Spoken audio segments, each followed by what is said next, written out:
Hello, everybody. We are waiting for Blog Talk Radio at this point.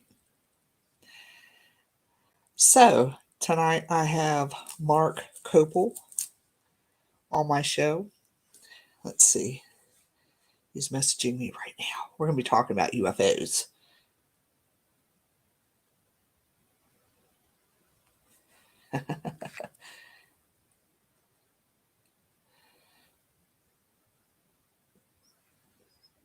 All right. He's messaging me now. So, in case y'all don't know who Marc Coppell is, he lives in, I believe, Finland. And he actually has his own YouTube channel, which I posted the other day. 7 minutes. I posted it the other day on Facebook so that y'all could kind of get an idea of who he was and what our show was going to be talking about. And it was really, really interesting UFO footage. So I'm trying to get back to that. So I'm multitasking. I've been doing a lot of things tonight, like multitasking with kids, trying to get their game stuff straight. Tonight I Let me see. Mark channel, which I This is going to echo. Give me a second. Got to edit privacy. I don't know why it shows up when I put it public every freaking where. Because if I don't put it public, then I can't see y'all's comments anywhere. So we got about 8 minutes. But anyway, I can't see comments. Let's see. So what's wrong here? Let me view it on Facebook real quick to make sure it's public over here. There might be an echo, so I'm sorry. 6 minutes until showtime. Just get on Facebook, for goodness sakes. My patience today. They're wearing thin today. Okay, it's showing public there. So there should be, I should be able to see comments in StreamYard, and for some reason I cannot see them. Somebody post a comment real quick, please. Losing my patience today. We'll talk about losing your shit. Kids get game cards. They don't know how to use them right. Court. There will be no court tomorrow. Hi. Okay, I can see you. Thank you. I got all worked up for court, only to find out that 5 minutes we don't have to go tomorrow. Showtime. So far. Well, I don't know. I got to wait for the Commonwealth to call me back, so, or to message me or whatever. But anyway, as I was saying with Marc Coppell, okay, let me go back on here because I want to make sure that y'all, I mean, this video that he sent me a link to on YouTube was really cool. If y'all are into UFO type stuff, some people are, some people aren't. I believe personally that other life forms exist and it's not just us. That's just me. I am live. Thank you. I see it. I couldn't see it in StreamYard on that little thingy. So anyway, Sunday, y'all, excuse me, if you go back to Sunday, I tagged him, but he posted a video at Skywalker Ranch. That's the YouTube video he has, and it's just some fascinating footage 4 minutes until when it comes to UFOs. And he's already on the line. So let me tell him I'm going to take him off of mute soon because we're talking about him on Facebook Facebook Live. So hold on. Let's see.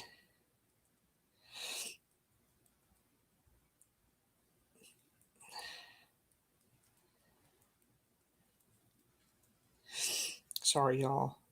I like to test things beforehand in case anything goes wrong.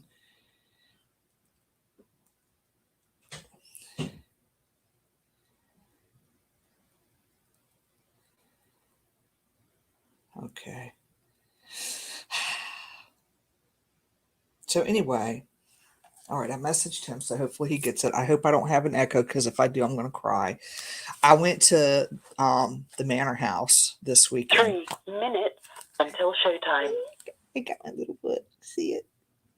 If y'all haven't purchased it yet, and it was signed. Can you see the autograph? CCC signed personally. Now I feel special. Welcome to the world of Paranormal Investigators by David Flowers. So not only are they on Amazon and they're coming to, can't think of the name of the place now. What's the book place? Put it on there. Barnes and Noble, had to think there. He has them when he has his tours. So there's 3 different ways you can get that. All right. It was quite an interesting night. We've been going back and forth with some of the footage off of the body cam. So I sent stuff to Dave Flowers, but not only did I send it to him, I sent it to John Savage, who is another person I'd like to have on my show too, because he picks up things on EVPs with the naked ear that I just missed. So it's always good to have like 3, 4, 5 sets of ears listening to an EVP instead of just like me or 2 people trying to decipher, because I have partial hearing loss in this ear. So that's due to the vertigo. Thanks to that, I lost hearing in that ear. So I don't know if it'll ever restore itself. Hopefully it will. I Reiki it, so maybe it will. But anyhow, all right, we have about 1 minute until Blog Talk starts. Steve White, thank you for setting up my interview with Mark. I appreciate it. And I will tell y'all, I don't have any vibe time scheduled for next Tuesday. I just don't have it. I don't have anybody scheduled. And I'm going to take that. I'm just going to take a break that week. And then I'll return the following week with the infamous John Stevens on the 18th. And then after that, we'll just have to fly by the night and see what I'm going to do. Just not organized with that right now. Sorry. All right, we got 37 seconds. Then the music will start. And then after the music will start, I can put on Mark. And I hope to hell I have no echoes. I hope no spirits mess with my stuff. And we have a perfect show. And if anybody wants to come on Vibe Time, just message me. And I'll be glad to have you on. So I'm always looking for people. Always looking for guests on the show. Your show will go live in 5 seconds. 4, 3, 2, 1. Here we go. Blog Talk Radio.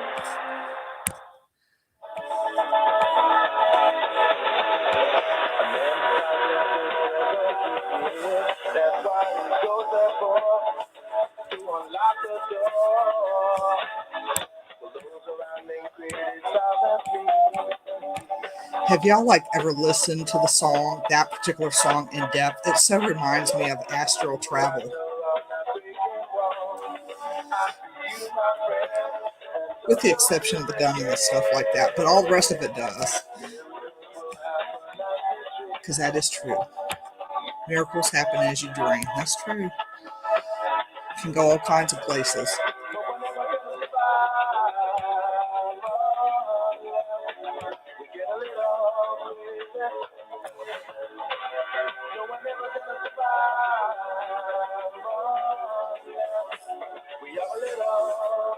See if it does the long or short version.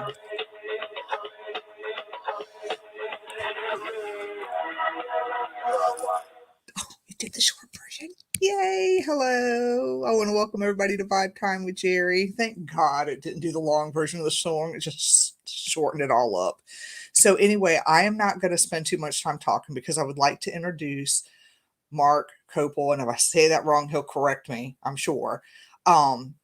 And he's holding, and I'm sure the time difference in where he's at is totally different than ours. So hold on, y'all. Hello. Hi there, Jerry. How are you? Oh, a little roasty here. It's summertime here in Auckland, New Zealand. Is it really? It's been pretty... What's the degrees there? Because you're freezing over there. Yeah, it's 32 degrees here with snow. Yeah, it's pretty toasty. We don't have air conditioning, so at least I don't. Do you want some snow? Yeah, that actually would be nice. Particularly yesterday, it reached.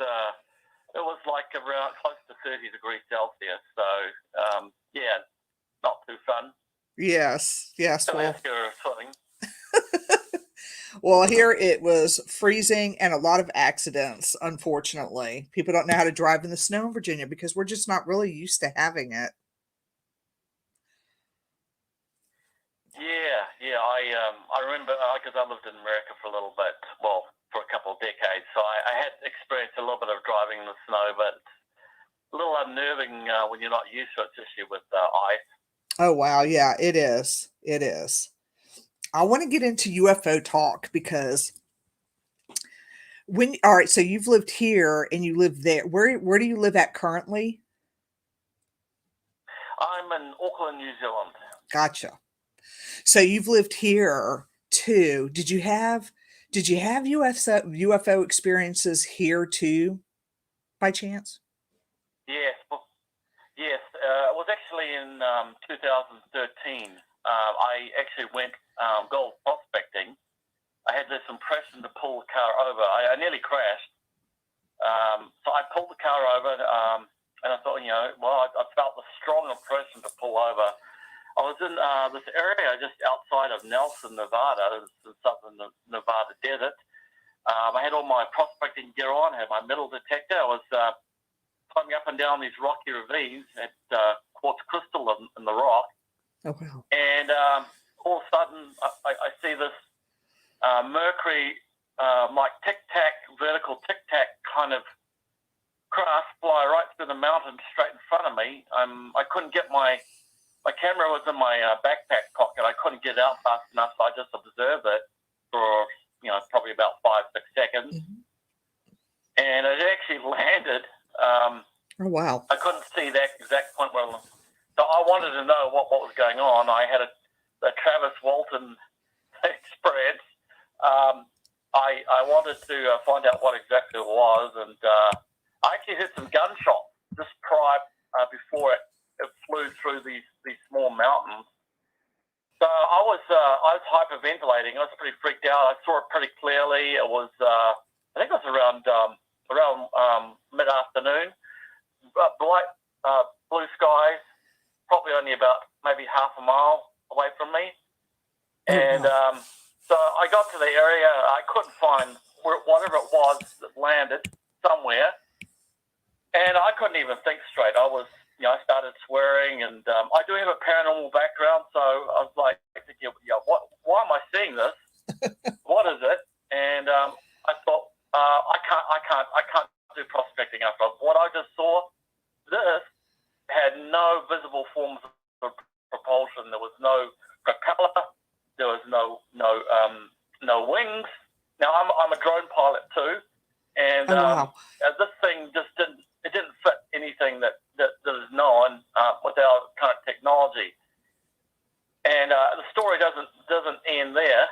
As I made my way back to my car, just to mention, when I pulled the car over, there was another vehicle blocking this little stone road that went into the desert. And it was a SUV.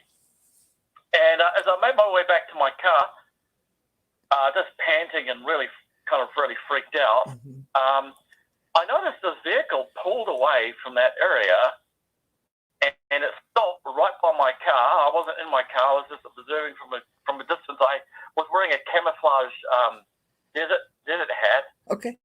And I noticed these two tall, strange individuals approach my car and started looking in my windows like, "Who are you? What are you doing here?" kind of thing. And I didn't know what to do. I just watched them, and they got into their car, and then they drove towards Nelson. Oh wow. And they didn't look American. So I don't know. I don't know for sure if they had something to do with whatever it was that I saw. But I tell you what, it is a bit strange. Oh, I bet. I had a friend that because I had advertised for our show tonight, and one of my friends had said that they had an experience driving off of one of our routes with a UFO experience, and he has no explanation for what happened. He just said it was it stunned him, and it has still changed him to this day because this happened a long time ago. So I'm glad that you're coming on the show because it seems that you have a lot of experiences and a lot of footage on UFOs, and so many people are curious about them, but I also think that they're afraid of the unknown also. Well, it's understandable. I mean, we're conditioned with sci-fi, and we hear stories of people getting abducted, having horrible experiments done on them, Yes. eggs taken, surgery, things inserted inside them, all kinds of things. So there is a lot of fear surrounding the subject. There's also a lot of ridicule as well, but it's a very interesting time we live in with the ORSAP program and George Knapp and Harry Reid and all the revelations that are coming out now about how the U.S. government has actually been studying the UFO phenomena and the other things that are pertaining to it. Now, speaking of that, I did go to Skinwalker Ranch around early July of that same year. I went into ufology head first, and I wanted answers. And I wanted to find out what was really going on. I went sky watching, and had some very strange things happen over by Skinwalker Ranch. I had my then girlfriend with me. Now, Jacques Vallée has talked about how not only can you experience one form of the phenomenon, but you can experience different things. There may be psychic aspects. There may be other paranormal aspects related to the phenomenon. You may have ghost experience. Now, I already had many paranormal experiences before this happened, but I had something like akin to a Sasquatch throw a rock right by us up there on UFO Hill from Skinwalker Ranch. I had all my cameras out, went there for UFOs. I get a Sasquatch-like experience. Threw a rock and it landed right by us like an explosion. Oh, wow. And a very strange noise. I put my video up on my old channel, Marc Coppell, Skinwalker Ranch Apocalypse Close Encounters. It's actually recorded on that video. I made a little documentary. It's a low-budget documentary, and it recorded some of the phenomenon that took place when I went to the Skinwalker Ranch back in 2013. I spoke to some of the locals, some of them from the Ute tribe there, people like Larry Seaspooch, and I had these strange light anomalies that approached me against gusty winds that got recorded on my full spectrum contour point of view camera. They went against this gusty wind, was blowing my car, and they approached me and did a 90-degree turn in front of my face. Oh, wow. I'm probably the closest that anybody has been with a camera to any of the phenomena from Skinwalker Ranch. I didn't know quite what was going to happen because I've had so many different paranormal experiences throughout my life. I wondered how the phenomena from Skinwalker was going to react to me, and it's followed me. Reporter George Knapp, he wrote a book co-authored along with Colm Kelleher, senior research scientist there from NIDS, Rob Bigelow's scientific team, who actually studied the phenomena that took place there at Skinwalker Ranch. He talked about the piggyback type phenomenon and how it can follow you around from place to place, just like ghosts can do that. Right. The UFO phenomenon can do that too, and it can be pretty unnerving. Do you think that can you explain a little bit, or just explain what Skinwalker Ranch is? Because some people that are tuned in may not know what that is. Can you elaborate on that so for our listeners and viewers? Basically, Skinwalker Ranch is used to be 480 acre ranch over there in Fort Duchesne, northeastern Utah. It's an area that's had a lot of UFO sightings, cryptid kinds of sightings. People have had some very strange things happen in that area. a rancher in 1994 purchased this property in Skidmore Ranch. Strange things started happening out there. Cattle mutilations, things that look like Bigfoot, portals opening up in the sky, various UFO kinds of craft. Some of them would mimic Earth vehicles. They would fly very low. Oh, wow. He lost a number of his cattle, close to 20 expensive cattle. So he was terrified. He was a marksman. He was a skeptic. And George Knapp wrote a book about what happened to them of this period of about 2 years. A famous entrepreneur, aerospace entrepreneur, Robert Bigelow, actually heard about the story from an article in the Deseret News, and he actually purchased the property to study. Oh, wow. Wow. Study the phenomenon. He had top-notch scientists, former astronauts, scientists across the spectrum of science, studying the various forms of phenomenon that was taking place out there. From the cattle mutilations, they studied there. They did necropsies. They studied the UFO phenomenon across, like through to Colorado and other areas in the United States. They also investigated other areas where similar phenomenon was taking place. There were rumors that the U.S. government was involved with that effort. And in recent years, it has come out and shown that, yes, indeed, some money was earmarked, invested in Skinwalker Ranch. One of the people that represented the national, the National Institute, the DIA, the Defense Intelligence Agency, came out. I believe his name was Dr. James McCaskey. George Knapp did an interview with him, but he came out and just curious to check out the ranch. He had something happen that was life-changing. That's what happens to some people when they go out there, and that's indeed what happened to me. Now, prior to that, I never had, as far as I know, I never had anything to do with Bigfoot, anything like that ever before my life, or UFOs. Well, apart from that sighting that earlier that year. It's Gotcha. very uncanny, very strange. So, and of course, the property, they did a very in-depth study, a scientific study. The phenomena was always aware of them. They put these cameras up. They tried to capture these cattle mutilations that had taken place. 3 of the farm dogs got killed by something that looked like a blue orb that flew around the cattle, basically vaporizing this rancher's dog. That's creepy. Disappeared. Things that would happen, like bulletproof dire wolf kind of thing, that seemed to be immune to bullets. Oh, wow. Very strange stuff. I mean, this is like the Area 51 on the paranormal. So if you're interested in the paranormal, you can check out the study done by the National Institute for Discovery Science. Gotcha. One of my friends just had a question. What was the name of the study? She was going to look it up.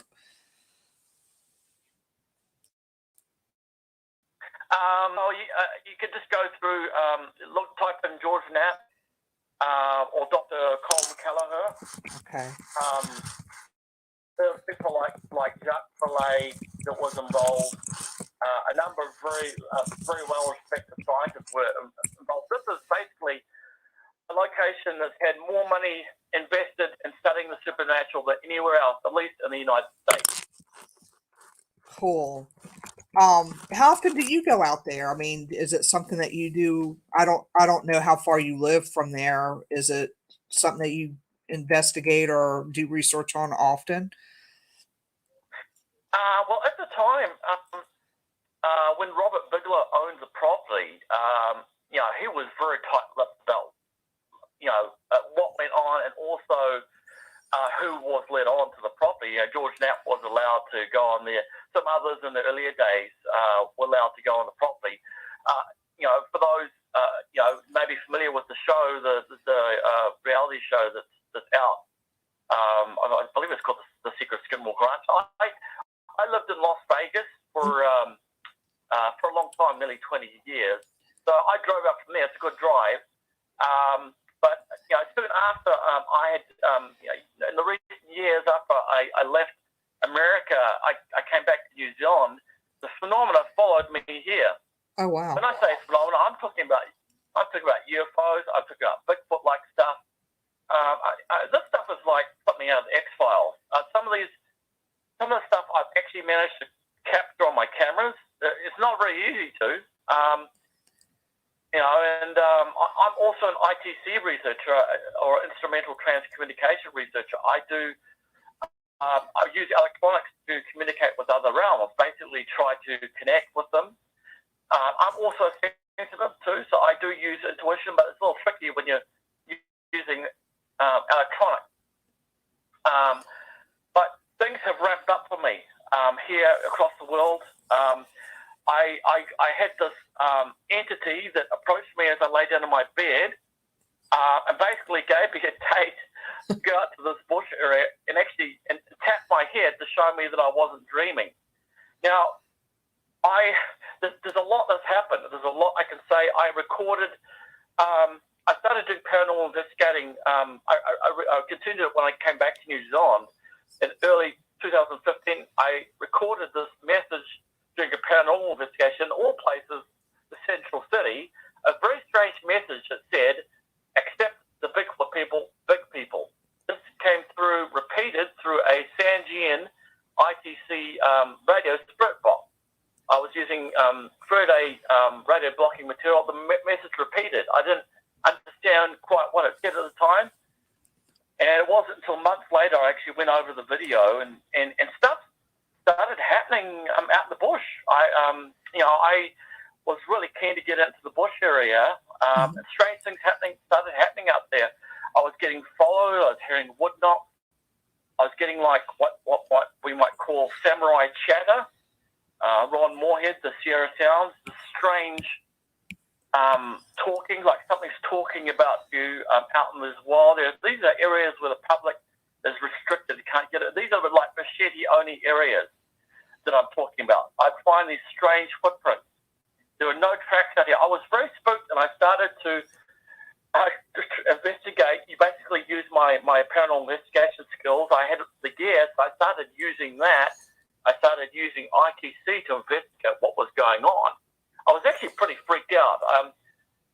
I got invited out. This was January 13th of 2017. I went into this bush area. Something very big ran right past me that was not a pig. It crashed through the bush, ran right next to me. Oh. I heard these strange voices out there. When I came back weeks later, this whole area, well, when I say this whole area, about a dozen trees have been snapped down like matchsticks. These healthy trees have been ripped down. Basically, through ITC, I discovered they told me, well, we made a pathway for you. Strange things happen there. I would get these wood knocks. I would get the stone claps. If anyone that studies the Sasquatch phenomena, not only can people have the sightings of these man beasts, but they can have other things. They can have wood knocks. They can be followed. They can find, the footprints. They can find, large gaps. They can, there's the hair samples. It's quite it's a large topic once you get into. Yes, it sounds amazing, fascinating. Yeah. Mm-hmm. Yeah, this is an ancient, intelligent tribe of people, and highly intelligent. They know what you're doing. They're highly aware of what we're doing. We go in there with cameras. They know what we're doing. You can't pull one over on them. You really can't. Do you think that? Do you think that they have? This is going to be an off-the-wall question, but do you think that they have the same type of intuition as we do? Yes, I think. In fact, I think it's far better. Okay. I mean, that recording that I have that says that accept the Bigfoot people, big people. I mean, that shows that they have interdimensional abilities. Now, whether they're using some form of astral travel, like some people are very good. They can leave their body at night. They can travel to another planet. They can travel to another dimension. Are they using some? Are they going out of sync? there's reports, and I've talked to a number of people. The news got interested in what happened to me. Look, I didn't know that we even had Bigfoot here. I wasn't really all that interested in Bigfoot, until it was weird. It wasn't happening until these things started happening, and I started putting the pieces together in New Zealand. I had no idea. The natives, the Maori people, they talked about the moihels, the Maro, the Rapawais. They had all these big names for these giants that they were terrified of, just like the Native Americans talked about the Sasquatch, and they had many names for these giant people. Oh, wow. One of our viewers has a question from Steve White has a question for you. He wanted to know, he's my booking agent. He wanted to know if you've had more sightings of UFOs in America or over in New Zealand, or is it about the same?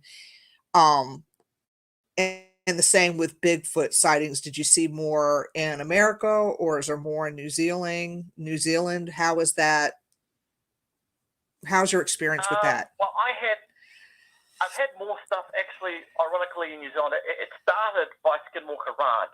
That was my first. But I lived in the desert. There's very few recorded accounts of any kind of Bigfoot activity in the desert. Of course, if you go into the high desert, like over in California and the higher areas of Nevada, but I had more of the Bigfoot kind of stuff back then. In fact, it ramped up. I began to get contacted by many witnesses. Now, there's a big stigma here in New Zealand about talking about Bigfoot. People will really make fun of you. I mean, there was even a show that they put out. I'm used to that. A mocking Destination Truth. Yeah. Sorry, I'm sorry. I'm used to that, so I'm good. Sorry. I'm one of those weird people, so I get made fun of all the time, so it's okay. Yeah, it's really there's a real stigma here. People are afraid they're going to lose their jobs. Oh, I've been contacted from people who work in the government. I've been contacted by hikers, hunters. I've been started working on a documentary. I've been compiling because this stuff is so amazing. Yeah. Not only is this Bigfoot stuff amazing, there's also this UFO stuff happening that is layering over the top. I'm sorry. I mean, there's a lot to discuss, but I know I'm kind of like trying to push. no, you're fine. You're fine. People, I'm listening to you, but I'm looking at people's questions, because some people have questions in the comment area. Like one of my friends, she actually thinks that Bigfoot, she actually thinks that they're feral people. What's your thoughts on that? Well, I think if we say feral people, they can survive in the wilderness. They don't need to wear clothing. They don't need tools like us. So, yeah, I mean, if you want to use that definition, then that certainly fits that. They don't need to wear shoes, whatever reason. Right. The wilderness is their home. Right. Now, they can go places to work out. Yeah. Do y'all have like over here, we have like Bigfoot. I don't want to say festivals, that's the wrong word, but somebody could in the comments would correct me. But do y'all have like stuff like that, like where people gather and it's like I want to say Paracon, but is it considered a Paracon? Do y'all have stuff like that over there where y'all get together, or is it just that taboo where you can't do that?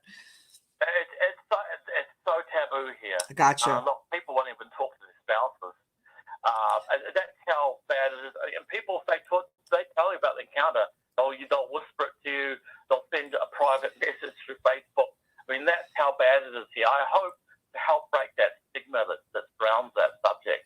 Right, because it's there. I think it's getting a little bit more open in the U.S. with people. I know that they, have, I don't know if John Sullivan's watching or not. I know they got like conventions, Bigfoot conventions here, where everybody gets together and compares research and does different things like that. So it's unfortunately everything's done mostly under the cover here. I mean, there have been authors that have written about Bigfoot here. There was a story and in one of the newspapers here in 1952, the Taranaki Daily News, I believe it was February 5th of 1952, there was a sighting of from two hunters hunting pigs over in the Coppell Peninsula. They saw something that looked like, they said, a gorilla, some sort of wild man. And there was a bit of a back and forth on this, and it was thought that this was a possible escaped gorilla that escaped from a ship in 1924, place called Wairau, Coromandel. But the sightings have been seen after that and before that. The modern sightings, you almost never hear of them in the media here. Gotcha. See, they do all kinds of stuff here. I mean, if people send it in, they'll put it out there. Our media does. They're just, like I said, I think it's a little bit more open here than there. How long have you been in this type of field of work, if you don't mind me asking? Well, I've been involved with the paranormal for well over 15 years. I mean, I work with a psychic medium helping do clearings. I've worked with paranormal teams. I've helped with many possessions, or I've seen some stuff that we might out of a horror movie, some very frightening stuff. I've had experiences with people who have passed on. I've had a lot of stuff across the gamut, so I want answers. Right. You're the Pandora's box. You don't never know what might come out if you're going on an investigation. That's true. That's true. The one of the questions one of our viewers has is, why haven't any Bigfoot remains been found? And how do we know that they don't bury their dead like us? Well, that's a good question that people ask before. They are highly intelligent beings, probably equal or even greater than us. Very intelligent. If they, have a ritual where they bury their dead, I mean, they have tribal family units, and my opinion is that they bury them. They, they give respect to their dead. Just Right. like we do. Right. Well, how do you think this is going to be really off the wall? Because, when you start talking UFOs and Bigfoot, people look at you sometimes sideways, like, what the hell are y'all talking about?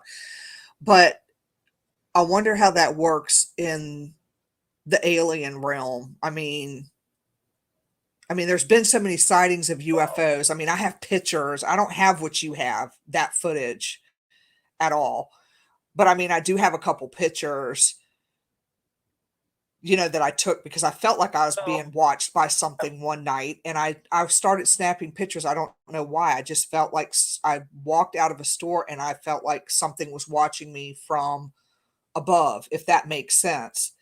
And when I got home, I started looking at my pictures, and I see these two light formalities in the sky. And at first I thought, well, maybe that's light reflecting, but it's not.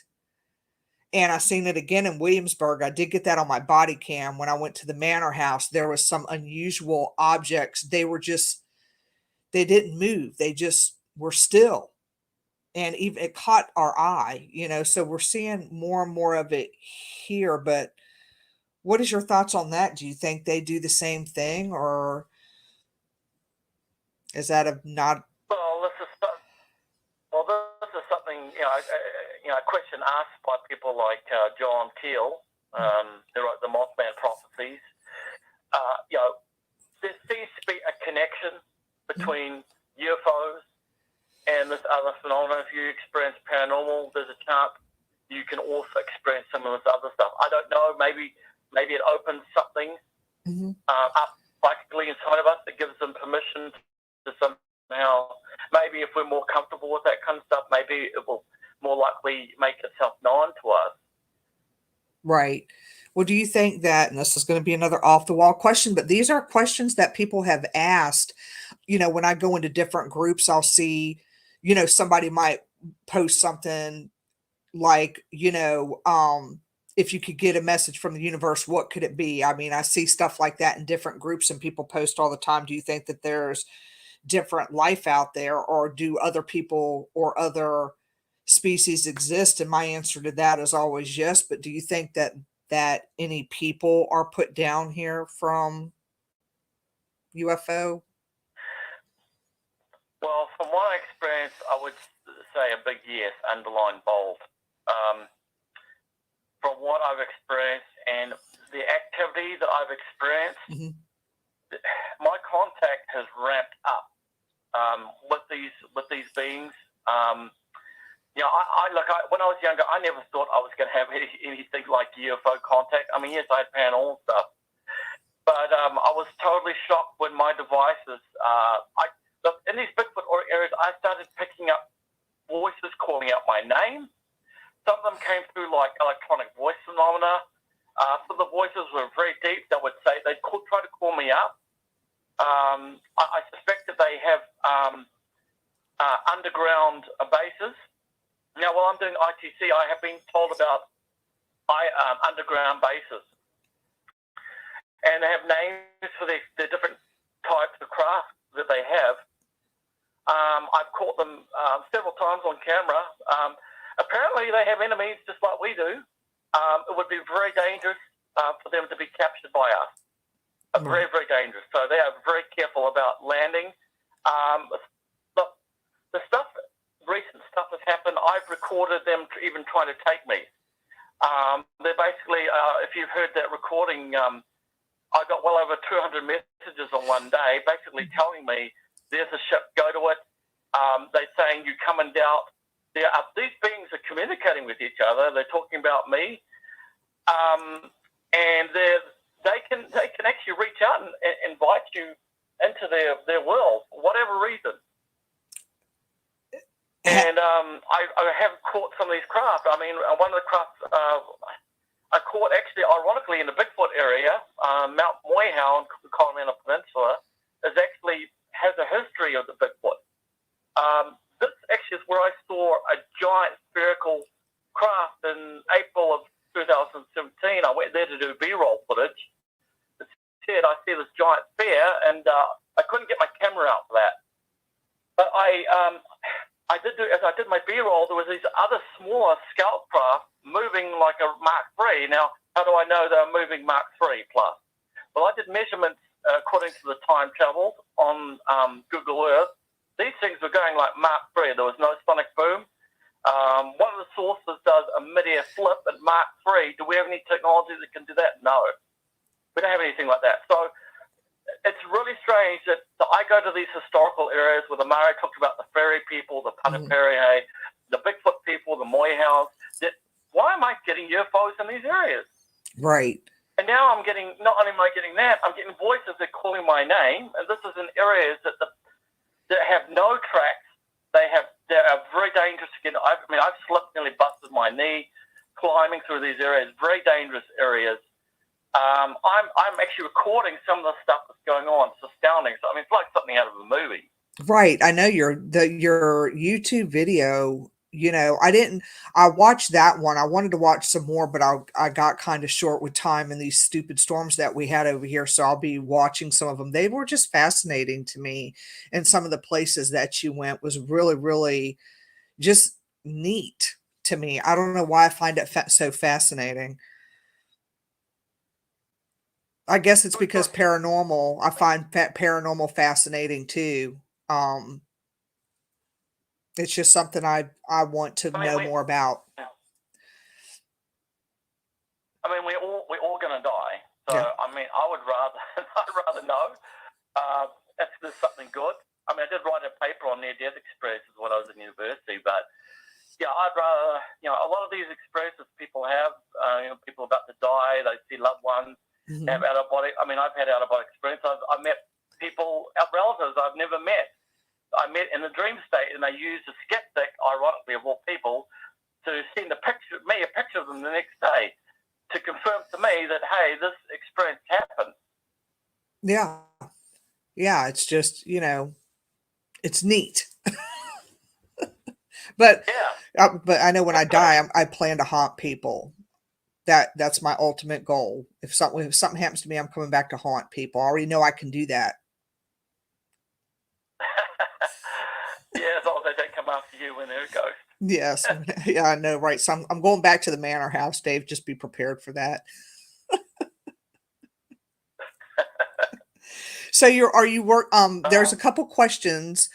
Let me see. Let me go back in.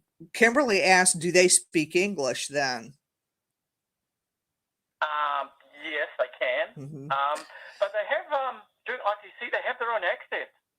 And some of these voices that I pick up do not sound human. They do not, they call themselves Asimos, which I think are aliens, but they say humans kill Asimos. I mean, I've recorded this. Oh, wow. So I don't know. Is Asimo, they calling it a Bigfoot? Is it? Look, there's so much going on. It's hard for me to differentiate necessarily which civilization we're dealing with. She also asked wait a minute, what the background sounds he's recording. Kim, you got to rephrase that. It doesn't make sense. It's what the background sounds is he recording. I guess when you were talking about the I guess when you were talking about some of your recordings, she'll put it back in the comments on what she's talking about. It's what the background sounds. Well, and recently, where I've captured these voices calling my name, I'm using a parabolic dish with a professional wildlife mic that is shielded from EMF and radio frequencies. Okay. I tend to point it towards the ground. That's what I use. That picks them up pretty well. But I hear movement like they slip and they'll catch themselves. I hear the bipedal footsteps. Sometimes there's tree knocks. Some of the stuff is associated with Bigfoot, though. Some of the stuff, the stone clack. Some of the voices are very deep. On my old channel, under my name, Marc Coppell, I actually have a video called Sasquatch at Interaction in New Zealand. They actually, you can hear, if you listen through headphones, you can hear a very deep set of lungs. You can see where the trees have been snapped down. You can hear the bipedal footsteps. You can hear the tree knock. You can hear them call my name. They respond to me. It's amazing. It's astounding stuff, but they're very careful about with us humans. They're very, very careful about revealing too much. I got you. So, yeah, she's saying she asked if you had tested any of the recordings to see where they register on the megahertz. Offhand, I can't remember offhand. Okay. Sometimes I'll take them into programs like Audacity to try to ramp them up. Something very strange is happening now. This is for anybody that does paranormal investigating. Try a parabolic dish. Because I'm actually picking up this particular man by the name of Matthew. When you watch that video, Skinwalker Ranch, was it Hitchhiker's video? Mm-hmm. This man by the name of Matthew, he's some sort of liaison officer. He talks about my father who's about to die. He talks about the UFO that he travels with. When he came through, I could not hear him at all. But he comes across very strong, and I don't understand why that is. Yeah, am I dealing with something from another dimension? Right. I have all these questions in the back of my mind, and I'm trying to understand what's going on. Right. What was the name of that again? Can you repeat that? Oh, the device I was using? Uh-huh. Yeah, I was using a parabolic dish. Okay. And there's different ones, different sizes you can get, but they're shielded from EMF and RF. Because some people will say, well, that you're getting something from stray radio signal, and it's good to debunk what you got. But I tell you what, they talk about taking you. There's a ship, go to it. They're calling your name. Some of these voices are very deep. Some of them are talking amongst themselves. Sometimes I do get strange languages. Now, they're aware that I'm right there, so when they do communicate, I guess they make sure that I understand what they're talking about. When I do ITC, though, they talk about places that I can't Google. They talk about underground pyramids. Oh, wow. They talk about the names of some of their craft. One of them they call U-boats. I don't know why they name them after the U-boat. They'll use phrases that we don't use in our generation. That's weird. They Steve? use old phrases.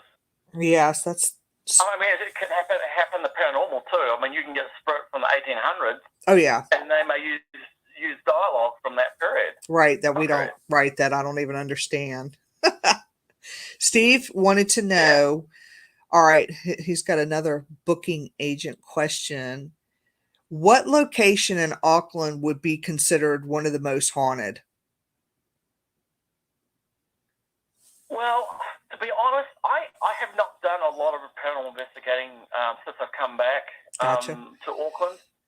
They used to have a ghost tour here, but I guess it went out. It died, ironically. But there's places like the Civic Theatre that has a ghost there. I've gone. I actually did a video on this on the Waikimete Cemetery, one of the largest cemeteries in the Southern Hemisphere. There's like 18,000 people buried there. Some from the Spanish influenza.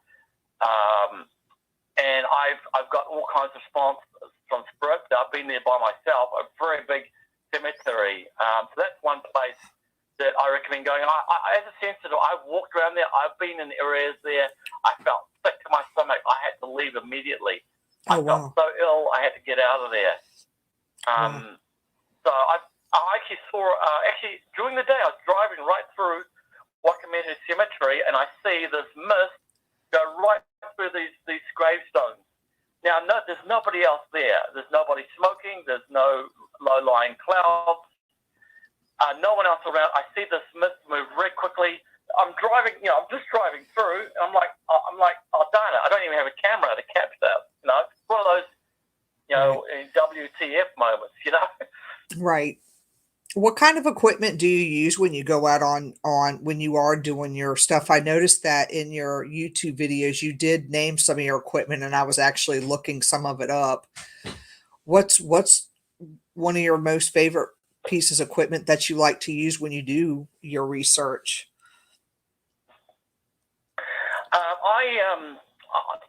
I like ITC stuff, so I go with recorders like EVPs, or I go with ITC. Really, I want intelligent communication and to understand what's going on. So I use a PESB7 spirit box with 2 layers of Faraday material to help keep out. I don't want false positives, is what I'm saying. But I tend to go for more the audio. I do wear sometimes contour point of view cameras, which actually I use when I do the Bigfoot research as well. Gotcha. So what kind of got you into what you're doing? I mean, I know you talked about having a lot of paranormal experiences. Is that kind of what got you into, what you're doing now or your research? Yeah, I was forced into it as a kid. I mean, I've had experience with some of the wraiths, the hooded ones, that appeared, that approached the bedroom I was sleeping in. I just got woken out of a very deep sleep. I had 2 dogs that started growling, shaking. The dogs were panicking. Whatever this entity was, it appeared to be very dark, very tall, hooded. I couldn't see a face. I was terrified, so I had experience with that. We also something like there's somebody died that morning that we knew, and also a poltergeist outbreak in the house in the 80s. We're forced out of our house quite rudely. One of the neighbours actually saw the entity. Was over for dinner one night, and so I was forced into it quite rudely, and so I wanted answers, and then I had experiences with people who passed on. Some, I had no knowledge of. Some people that knew about them were quite shocked that I knew about certain things. Mm-hmm. Was that with your experiences and where you were forced out? Was that like by a poltergeist, or what was that by? Yeah, poltergeist-related phenomenon. I came to find out that a neighbour and somebody else in the family had been using the Ouija board. Gotcha. And apparently the planchette started going crazy. And I didn't know. I only found out about this after the fact. But strange things like footsteps going upstairs in the house, door handles trying to open, hearing voices calling my name like that. It was scary to be home by yourself and you hear these footsteps head towards you. Right. And you're alone. That can be pretty freaky. Well, yeah. And then when you're forced into doing things, but maybe I guess things had to happen that way because that was maybe your purpose to get more research out, get things out to help other people understand. Yeah, could be.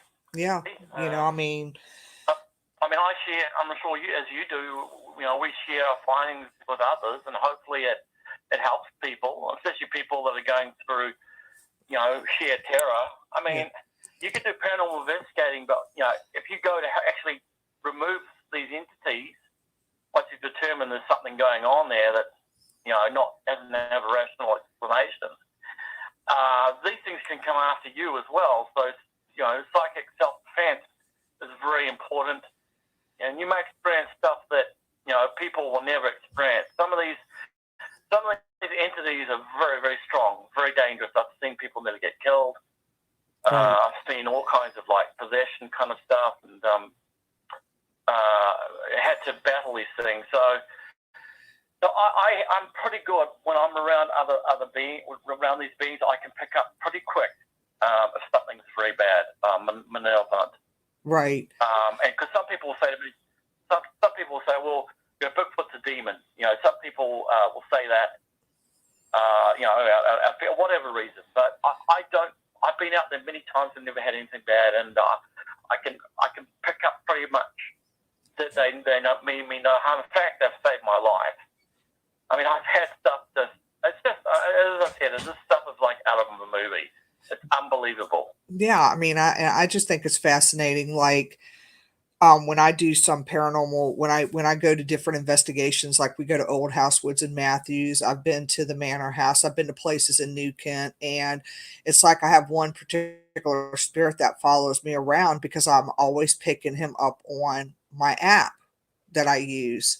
And he has a specific name. Kimberly and I joke about it and we're like, oh, that's her boyfriend out in Old House Woods. But he comes across it in other areas. And I just think it's amazing, like with your footage, that, they know you by name. That's and it happens with me, like at the cabin or different places that I go, they actually call my name. It's like they know that I've been there already.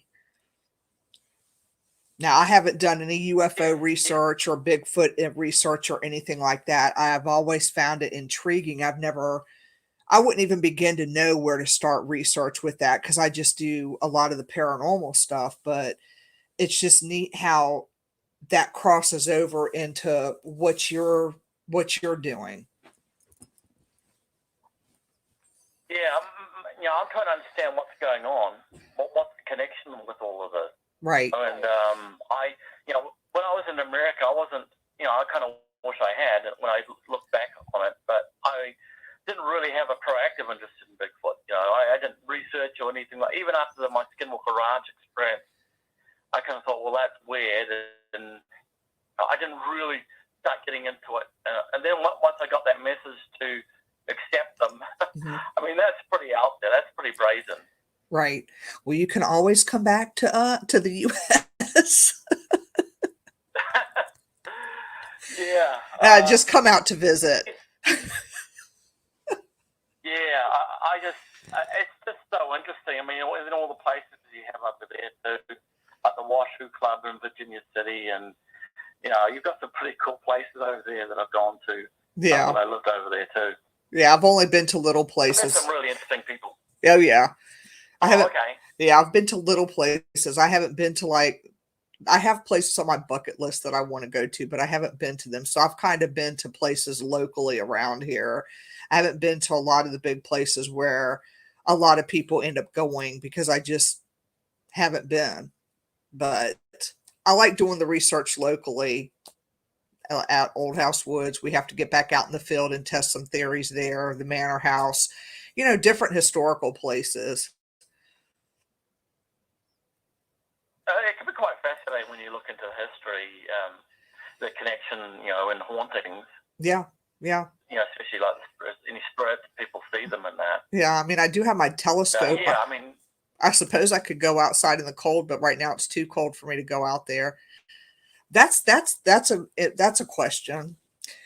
Okay, so you know how paranormal stuff, as it gets colder, the earth, the energy of the earth or whatever dies down. So some of the spirit, the paranormal activity dies down too. Does that happen with UFOs? Do you think? Yeah, I can't. Yeah, I can't say. I can't say I've. I had a lot of stuff happen around April and in the beginning of the year. So yeah, I can't say. I can't say that there's a pattern from what I've observed. Yeah. Yeah, Kimberly and I were testing some theories out in Old House Woods, which is in Matthews, Virginia. And she had been testing theories of when, the activity picks up and when it dies down, when it's more active than normal. So we were kind of documenting that stuff. Yeah. Yeah, that's interesting. Yeah. Yeah. I mean, the stuff that's happened here, like around summertime, December, January is our summertime. So stuff I've had is, around there. But I get stuff, I mean, all this contact in the wild, I get year round. I mean, you can hear them calling out to me, "Hey, Mark, Elsa likes you." I mean, this stuff is incredible. I mean, I can even hear it. I mean, it's not all this EVP stuff. Yeah. I can hear some of this. That's wild. Like you can't have a big foot girlfriend. Maybe you got one of them that have a crush on you or something. You never know. Yeah, I used to wake up when I lived in Las Vegas. I'd wake up and there was a spirit woman lying next to me in the bed. That's what I'm saying. Pretty freaky. Or having a pair of white eyes staring at you. That's pretty freaky. Yeah. But I've had a lot of, like, let's just say erotic stuff come through, directed directly at me. Stuff that wouldn't be permitted on airways. I mean, stuff that I'm just too embarrassed to right bring up. I understand what you're talking about. You don't have to. I know exactly what you mean. Yep, but this is not stuff coming from the radio, folks. This is stuff that that is not permitted on the airway. A lot of the spirits, or they say stuff that's not PC. So, yeah. Like this other civilization, these other beings, they're not PC at all. I mean, I could tell they're not. They're not from our civilization. Right. They have their own accents. And, the ways of saying things, they're broken English and that. Very interesting. Well, have you ever been in, like, have they ever tried to entice you to come on their aircraft? I mean, have you ever gotten close and went? This is the big question mark. They have told me via ITC that they have taken me, but I have no memory of it. Gotcha. They say that they wear armor. I asked them, well, how do you survive those G-force and those craft? They say they wear a certain kind of jumpsuit. They're worried about me because I'll have a panic attack because I've been thrown back in my body and I get the same feeling in a roller coaster or a plane. So they said that we're worried you're going to kill someone because you'll panic with how fast our craft moves. They say that their craft can move faster than light speed if they need to. Right. That's wild. That is really wild. Yeah, but they say again and again and again and again that they're gonna take me, and you just hear these recordings. They're calling my name. It's fascinating, and stuff can be going on around you that you're not aware of. That's another thing. And so me, I'm asking, well, is this something that's happening from another dimension? Right. That they have the ability to cross into our dimension, like what we might call a ghost or a spirit? I don't know. I'm trying to understand. Right. I mean, I have a lot more questions than I do have answers. Yeah, I question that too. Are they able to step out of their dimension and come into ours? When I do readings, I'm seeing most of the spirit in my third eye. And so, like, people think it's right in front of me, and it's not. I feel the energy around me, and I see it in my third eye. So it's, I question it, can they, well, I don't know. I guess they can step in from one dimension into another. I mean, yeah. Well, over at Skinwalker ranch, as a study over there, there were footprints that would go along and they would stop, Yeah. like in the snow, or the hoof, like they would just disappear. The skull experiments over in England showed that airport items could be brought through from other dimensions. The skull experiment, 5-year study into the paranormal, showed that there was almost 100 objects airported from another dimension. How are they doing that? I don't know. Right. And well, I mean, I agree with Kimberly. I'm sorry. Go ahead. I was going to say, I agree with one of the viewers. I mean, there's stuff happening around us all the time. That part I know. I just know when I do my readings, that's what happens with me. So, but we have about 2 minutes. We got about 2 minutes left before I have to get off of the air. Time flies when I do shows that I really like doing, I swear. Do you have like a Facebook page or a place where people can go and I mean, I know you got, what's your YouTube channel information for our viewers? Yeah, well, you could type in Mountain of Entities in the search bar in YouTube, or you can go to mountainofentities.com. At the top, there's a YouTube link. There's a contact. There's a bunch of articles in there of some of the stuff that's going on. I've done interviews with people sometimes. I have a couple of Facebook groups. One called Moihau Man, Moehau, Moihau Man, New Zealand's Bigfoot. I also have one called Haunted Man. You can type in my name and you can join those. I post things that are not just about me and what I'm doing, but I'm interested in what other people are getting too. Okay, well that's really cool. I know I subscribed to your YouTube page the other day, so I'll look for the rest of your stuff. Because I know that you sent me a lot in email, but a lot of that stuff would not, like I told you, I was having so many technical difficulties with that. It wasn't letting me download what I wanted to actually hear. But when you sent it to me in Messenger, it was a little bit better. So I'll post some of your stuff on my Facebook and on my Vibe Time page so that people will know who you are. And that way y'all can, we can compare experiences. That would be really neat. I appreciate that very much. Yes. Okay. And Mark, I appreciate you coming on my show. I'm hoping one day I'll be able to get you back on because it just doesn't seem like the hour was long enough. It goes fast. There's so much to talk about. Yes. So, but I really appreciate you taking time out of your schedule to come on with me and talk about, the unknown. Oh, you're very welcome. Thank you so much for having me on. Yes, and I will post all your stuff on my Vibe Time page. Okay, that's fantastic. All right, well, thank you. Okay, have a good one, everyone. Thanks for listening. Yes, thank you. Good night.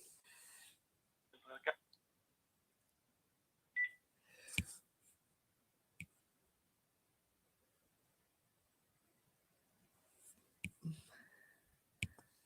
There we go. I had to end that part, and what I will do is I will go through his, thank you.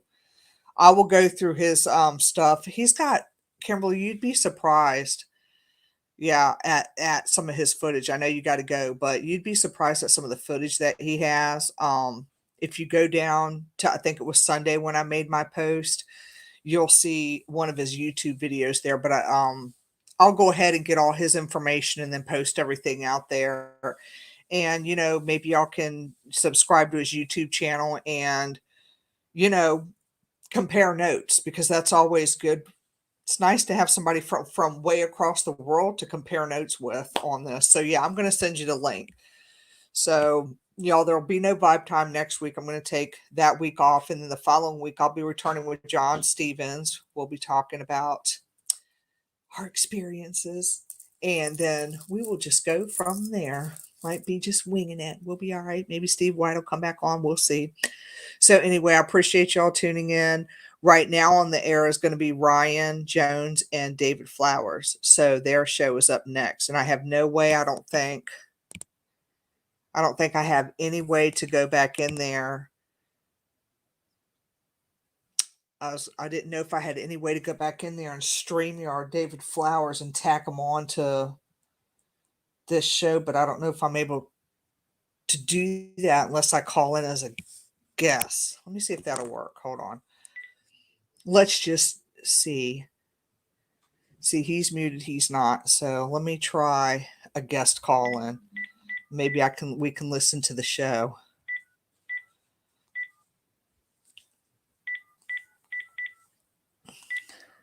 Let's see, shall we? Might work. Blog Talk Radio. Welcome to Blog Talk Radio. Please hold and you will be able to listen to the show. Oh, I can listen. I think he's got Dave Flowers on next. So we'll just take a listen. I think it's just Dave Flowers.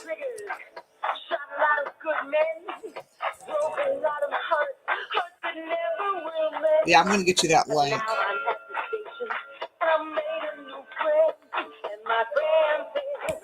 Ryan doesn't know that I've called in on this show.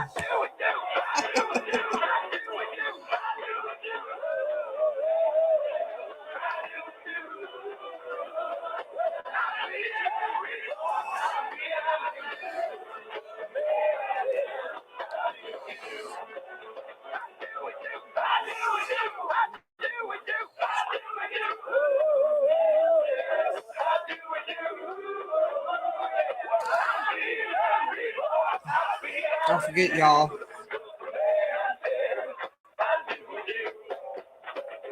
David Flowers' book.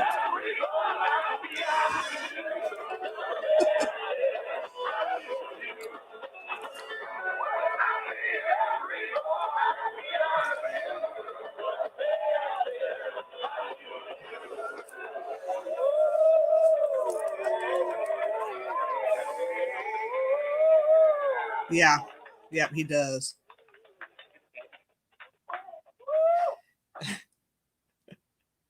Let's see. Hello, all you freaks out there.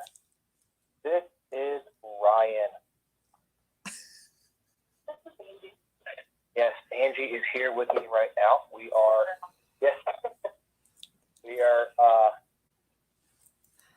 dealing with the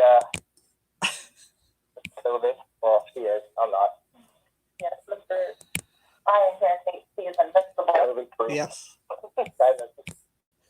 still getting obsessed with him. But he is last week or something. Thursday. Last Thursday.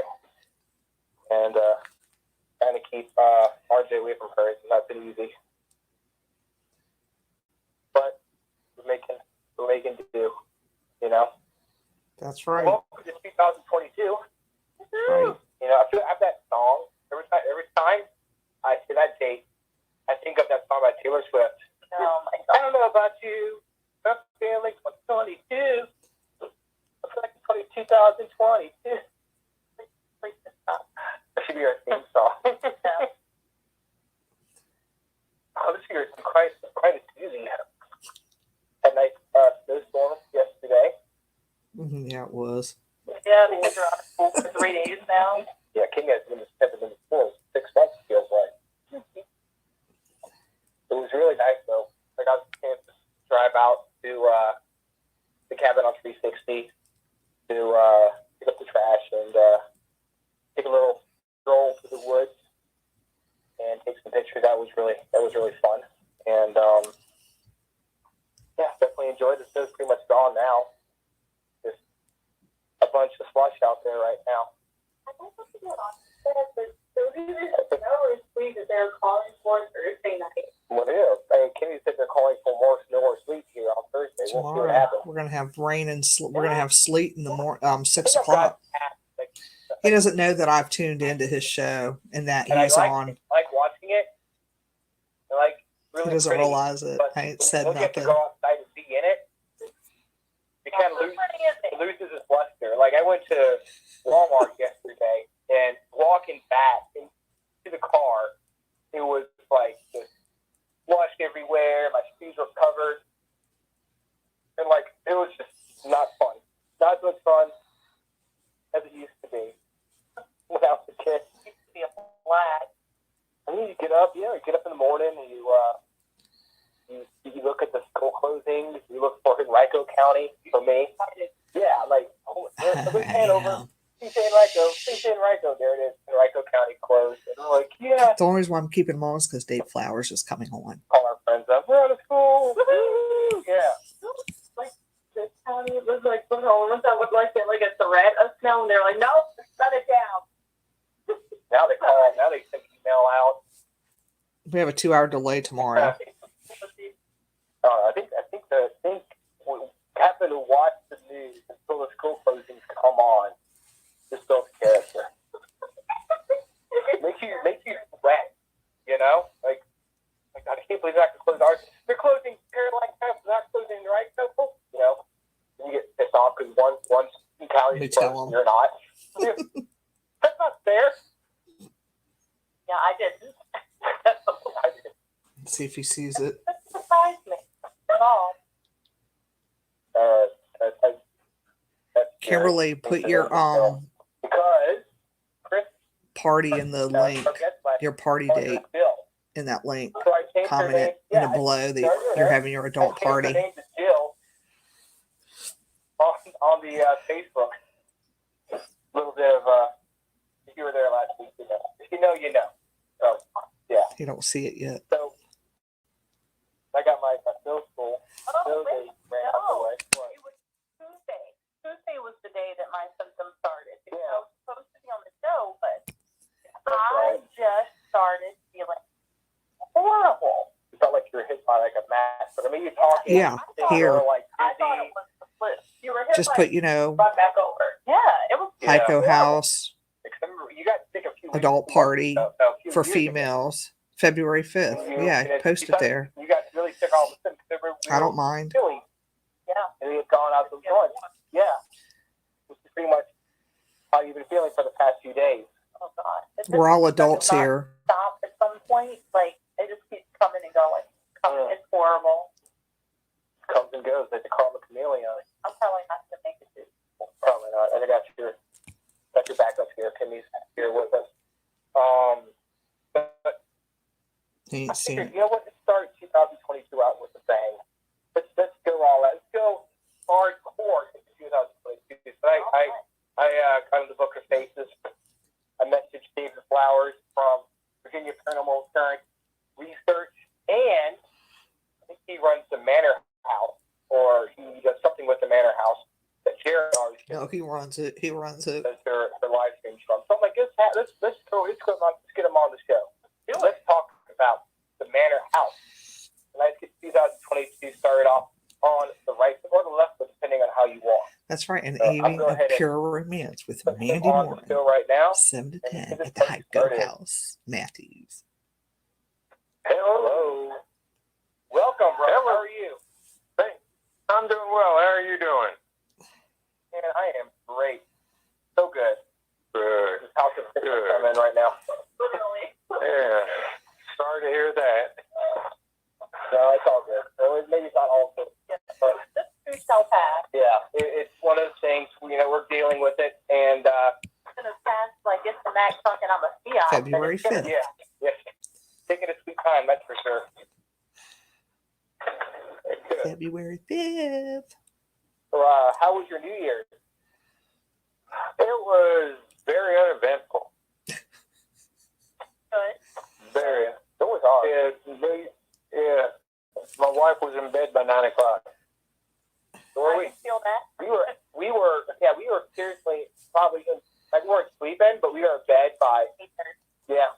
It was an early night. Only thing that kept me awake was Those are old I knew people. New Year's was coming, so I kind of stayed I late for didn't go to that. bed till But you know, like Oh my New Year's, God, lately. the night struck. It's clear. It sounded like there was a battle going on outside. That's our apartment. I don't know if they're fire. Yeah. People just freaking shooting guns up in the air, but it sounded like freaking Battle of Gettysburg. The moment In our backyard. there were people screaming, and then like a couple minutes after that, it was like a bunch of like fireworks or something. It was did you have a problem with fireworks down there? Oh, yeah. I'm not sure if it was fireworks or if it was firearms, but something was going off around the house. It was too fast for us. It was too fast for like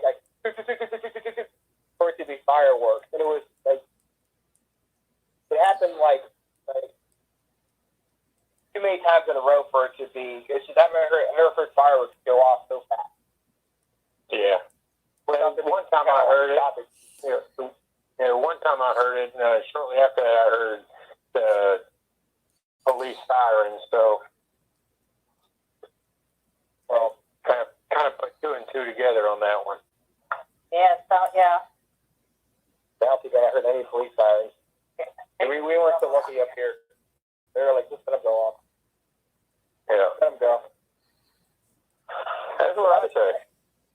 Yeah, well, I mean, at a certain point, because it was up to like 12:30 and it's still going off. So like, all right, come on now. Go past. Yeah. And at least I'm kind of happiness right now. Yeah. Can't even Can't imagine spell. people with dogs. They're probably freaking out. Yeah, my dog, he was right up underneath me all night. Okay, let him know that I'm That's streaming right, on Yeah, he's not elected. since you're going to read his my dog's page. a 90-pound lap dog. Oh. Yeah. So that was fun. Yeah. He hasn't noticed. Yeah, one of those like, yeah, one of those like sweater things. Yeah, we're Put adults on by the dogs age. when they get scared. Like those. No, Everybody will be all right. I don't As have long one as of there's those. food He there, just I'm fine. falls up in my lap and he's fine. Okay. I know some dogs, like Dennis, he's had a dog. Well, I don't know if he's still that way, but his dog, man, they got, especially like during 4th of July, he's got to wear the sweater to keep her calm. Yeah. So how did you get started? Actually talking about the paranormal stuff. How did you get into the paranormal? Did you watch the shows when you were a kid? Were you into like reading the books? Well, how did you get into it? Well, when I was a kid, they didn't have any paranormal shows. But I grew up in a small town in Texas, and when I say small town, it was literally 1 square mile. Oh, wow, my goodness. So what? Yeah, I had 19 in my graduating class. Yeah, so there really wasn't a whole lot to do, and there's an old abandoned farmhouse right outside of town that everybody said was haunted. And one night I went out there just on a whim and just see if I could see anything. And I looked in one of the windows, and there's a rocking chair rocking. And wow, it kind of scared me. Yeah, it kind of scared me at the time because I'm a senior in high school and wasn't supposed to be seeing stuff like that. But after that, I just started wanting to see more, and I started doing more, and I trying to find out why and what's causing it and everything else, and it just kind of snowballed. And I've been lucky enough to travel quite a bit to do and be able to do some of this stuff all over. So were you by yourself when you saw the rocking chair, or with a group of people? I was by myself. Because the other guys and my buddies and friends, they really weren't interested in going out there. I think they were more scared than I was, but I just went by myself. When you told your friends about it, were they like, holy crap? When you told your friends about it, were they like, oh crap? Did they believe you, or what? How'd that go? They really didn't believe me. They thought I was making it up, because that's pretty wild when you see that. But I assured them I didn't. I offered to go back out there with them, but they wouldn't do it. So they said they didn't believe me, but I think they were erring on the side of caution. Yeah, well, I gotta understand that. You know, they still. I mean, that's still pretty interesting. You know, I've been investigating. I've never seen anything like that. I've caught stuff on EVPs and stuff like that, but I guess it's like going someplace and being there at the right time, right place, right time. Because who knows? You're absolutely right. If you sit up an hour later, the chair wouldn't have been rocking, or maybe you're meant to see it, and they weren't. That's true. Yeah. Look, it's Could one or be. the other. I can't really say which. And with me just being a senior in high school, I didn't check to find out what was causing that chair to move, if there's anything natural causing it. Yeah, all I know is I saw a rocking chair rocking that shouldn't have been rocking. But Yeah, I know there was no electricity going to the building that didn't have AC, so it wasn't a vent blowing. Now, I don't think there was any windows open to cause it to rock, but I don't know for sure. I'm not going to sit here and tell you it was a ghost, some old lady in that rocking chair making it do it, but I don't know what was causing it. Yeah, because when you're there, you're excited. You're not gonna stop and think, well, the weather this tonight. Oh, the barometer could mean this or that. You're not gonna think about it scientifically, especially when you're that age. You're just like, oh crap, it's rocking. I'm getting the heck out of here. Did you stick around, or were you like, okay, I'm gone? No, I was gone. I couldn't get my car fast enough. Yeah. I would be too. I'm sure your heart was beating like a mile, like it's just walking up to the freaking house. And then you see the rocking moving, like, oh, shit, oh, I'm going. Yeah. And plus, it was in the middle of the night. I wasn't supposed to be there. Oh, yeah. That's actually not good either. Yeah. So you're already on edge. Yep. Dumb things kids do. No. Well, you know what? It's compared to what things kids do, these days, that's way down the list of bad things, Yeah, you're absolutely right. Absolutely right. So after you saw the rocking chair, did you start like really getting into it? Like, did you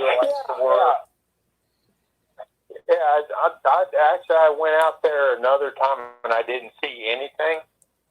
And then shortly after that, I left for the Navy, and I got to do it a little bit overseas. Probably the most exciting place I did it was inside the pyramids in Egypt. Oh wow! Yeah, and I had my tape recorder with me on that one, and just a little small tape recorder with the mini cassettes. Yeah. And there were other people in the chamber with me because it was just one big empty chamber because they'd taken out all everything that was in there. It was just in an empty room, and I was asking some questions and I got some things that I could not understand. It was like it was a different language. But on the other hand, there was other people in that room with me that they were just there doing their thing, and I could have caught them talking. I don't know. Because it's like, that's tough. That was back in 1987, and technology wasn't that great back then. Yeah, because back then, man, you were basically, all I had was like a tape recorder, and a Polaroid. Crazy back then. Yeah. I mean, some people still swear by that equipment, though. Yeah. Now I wouldn't go with the Polaroid anymore because your picture, the picture quality really is not good with a Polaroid. Now 35 millimeters, I'd go with the 35 millimeter. Just not the Polaroid. Just like I said, Polaroid quality is very poor. Yeah, that's true. I mean, I don't know. If I saw took a Polaroid of me, and there's someone sitting behind me that wasn't there, that would be kind of intriguing evidence, though, I have to admit. Yeah, that's very true on that. I'm not good with cameras. I don't know how well, as far as manipulation of photographs and stuff like that, how that would work on a Polaroid, but I know how to take a picture. That's about it. That's me. Yeah, I can take a picture. That's about it. I can add like different effects to my pictures, like filters to my pictures on my phone. That's about the extent of my picture taking abilities. Yeah. And you're just giving me a look because you're good at pictures. I want to take pictures, but I don't know how to change it up too much. So how did you make your way to Virginia? Uncle Sam brought me here. Yeah, I went to boot camp in '85. They sent me to school in Connecticut, and then from there, they stationed me here in Virginia. And other than going overseas, I've been here ever since. You're in what? You're in Gloucester or Williamsburg, around that area? I'm in Newport News. I'm in Newport News. I would say kind of that Hampton, kind of the Tri-Cities area down there. Yeah. And I moved to the peninsula in 1990 when I went to shore duty. And with the exception of 2 months I was back in Texas, I've been here on the peninsula the whole time. Thank you so much for your service. We appreciate that. Yeah. Well, thank you. For sure. So, God, they living down there. That's like a ghost hunter's playground down in that area. Oh yeah. There's all of Southeast Virginia is one big battlefield. So you can't hardly throw a rock without getting someplace that's got something going on. Yeah, that's like the first place we pretty much settled was down there. Mm-hmm. So that's what I thought the earliest, America, right there, down in that town area. So there's so much history down there. Yeah, there really is. And What was your? there's I'm sorry. Go ahead. no, go ahead. I was saying, what was your first place you investigated when you moved out here? First place, excuse me.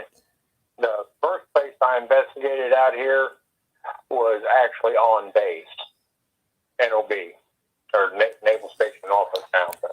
Ooh. Yeah, there's a few places there where industrial accidents has happened, and Talking to David Flowers or Ryan as I'm doing not. EVPs and Just taking doing a pictures show, and just trying to get putting it stuff on there. StreamYard And I got for a those of few you who are things. watching.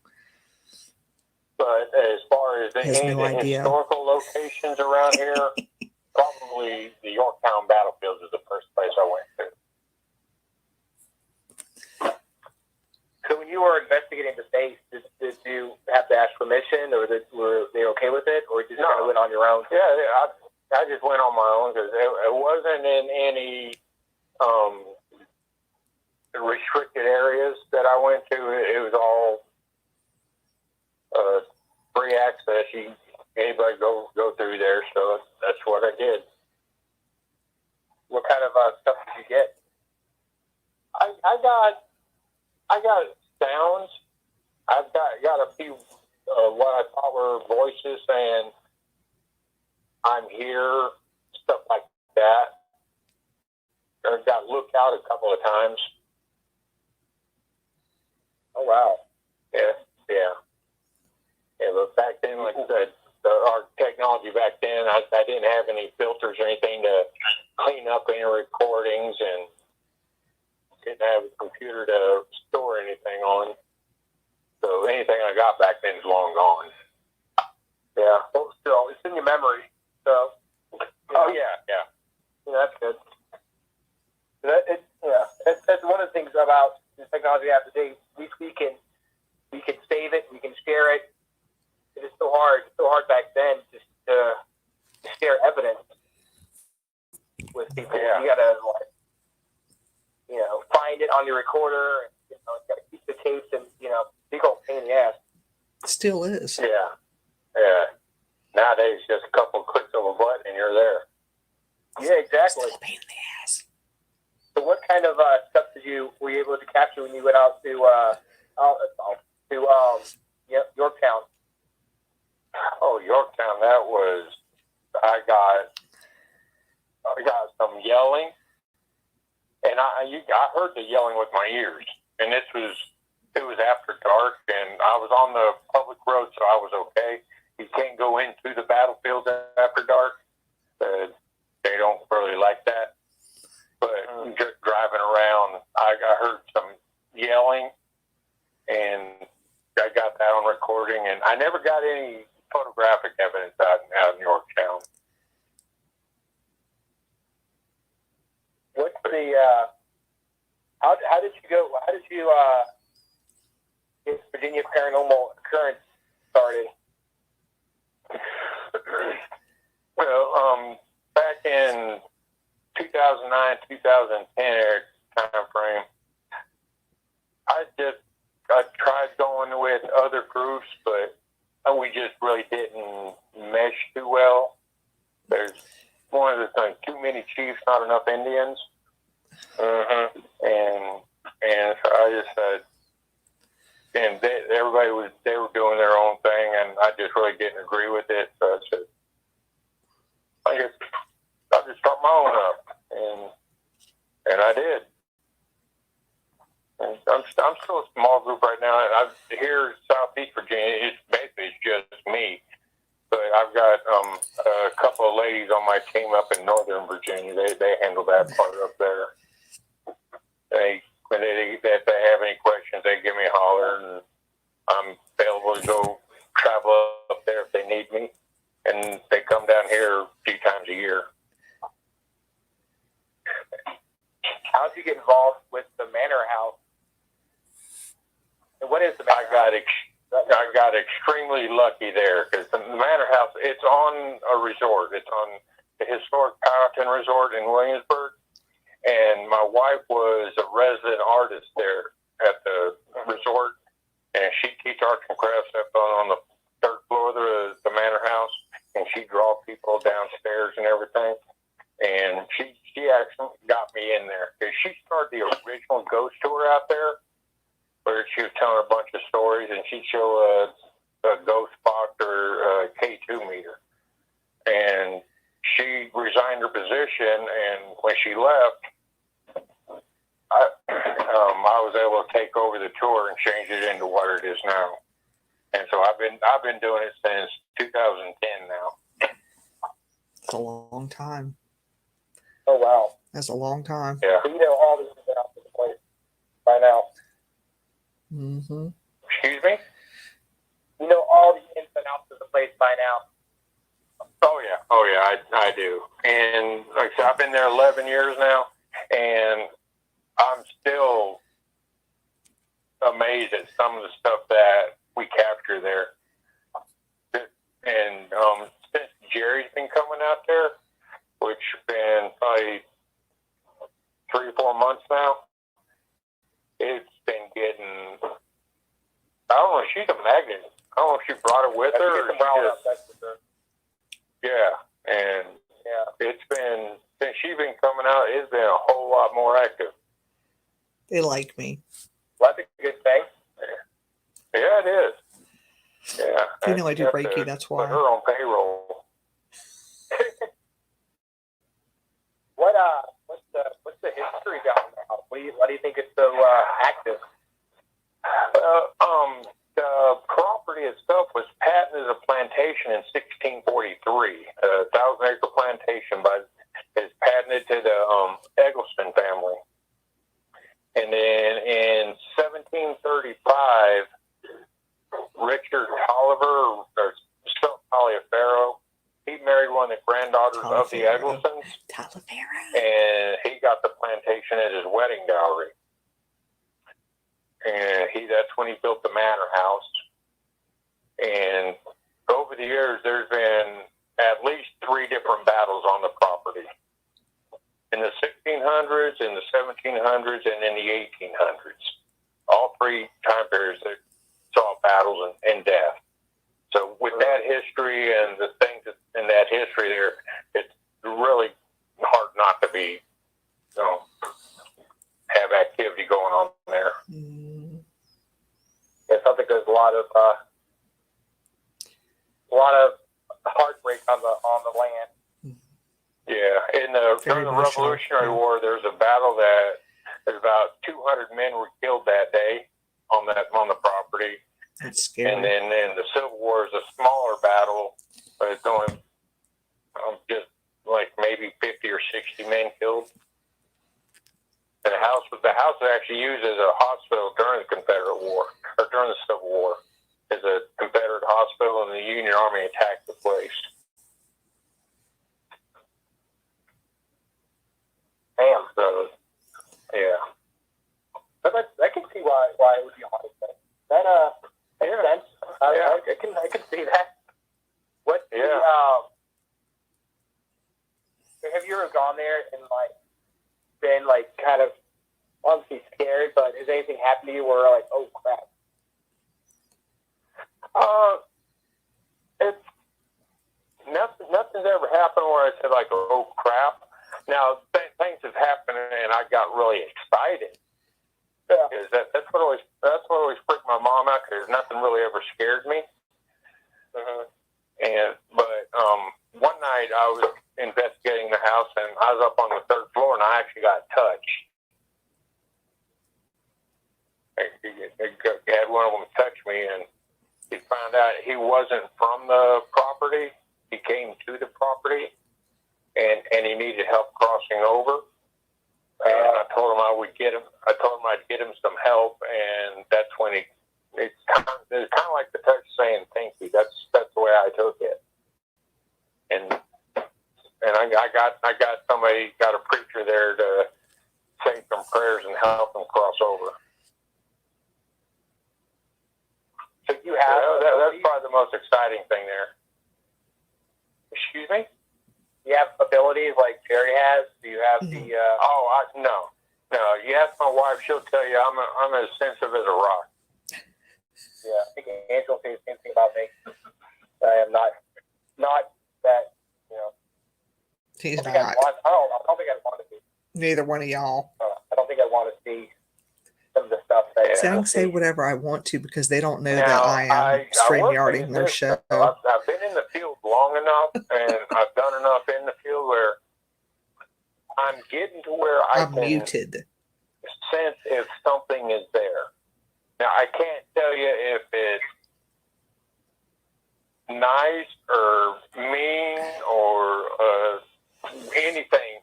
I feel that if there's something there. And Jerry and I had to talk about this the other night. And I think what it is if you're in the field long enough and you're deep enough into the field, that you do start developing a Sixth sense. sensitiveness to it. Yes. Now, I'm not saying that I'm an empath or a psychic or any of those words, because I'm not. I'm just, I feel that if there's something there or not. Yeah. So, like you said, if you're do something long enough, eventually the senses will get stronger. And senses that you didn't even know you had will start to develop. I can go someplace and feel if there's something there. Like you said, it's not like we can't see it, but it's like if Gary and Angie are watching HDTV through their reception.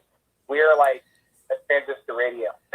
We're exactly. basic. We're dial up in their broadband or whatever. So yeah, they're digital, and I'm a rabbit ears. exactly. We're like I'm the black and white TV. Yeah. Yeah. So you sent me 2 EVPs from the Manor House talking about the Manor House, but unfortunately, only one is uploading. So his blog talk for some reason. The shortened one is actually still processing for I don't know, taking forever. The longer one That one is the raw EVP. Hasn't been touched in any way. It's shortened down a little bit because it was like over a minute long. Then the other one that I ran that one through Audacity, and I was able to clean up some of the background noise. And then that EVP came off of Jerry's body cam, and we were at the manor house, and I give kudos to her for even hearing it on the raw footage because it was very, very faint. And I cleaned up the background noise. You could hear there is something there. It's I consider it a Class C because you can't really understand what's saying. Three different people could hear three different words, but it's definitely something there. I'm gonna go ahead and play it now and see what we can hear. Okay.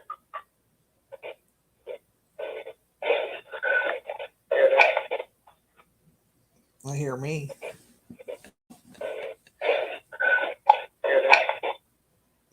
Oh, that's when we were in the round. Yeah, that's when we were in the round table I room. hear that. That was Jerry. Okay. Actually, he comes right before that. That was in the round table room. We thought we were by ourselves. Was that a whistle? Yeah, it was to me, it sounds like it's a child or a woman saying hi.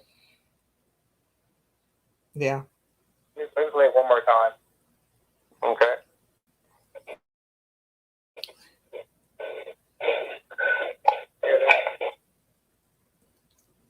I hear something. I'm gonna have to listen to it again with the earphones on. It's hard to listen to it through my phone. In the Right. coming through the blog talk, the computer here might not sound as good, but I definitely hear something. It's good, it's such an old property, That's good EVP right there. Yeah.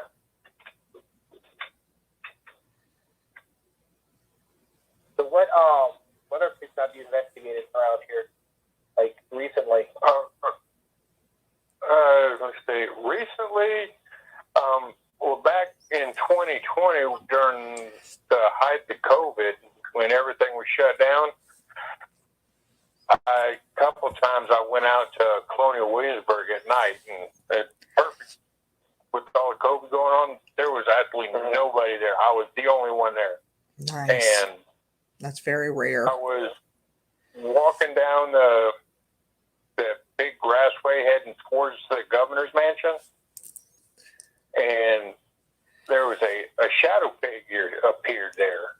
Wow. And I looked up and saw it there, and I'm not going to say it ran, but it moved really kind of quickly to the left. And I went to see what it was, where it went, and there was no place for it to go.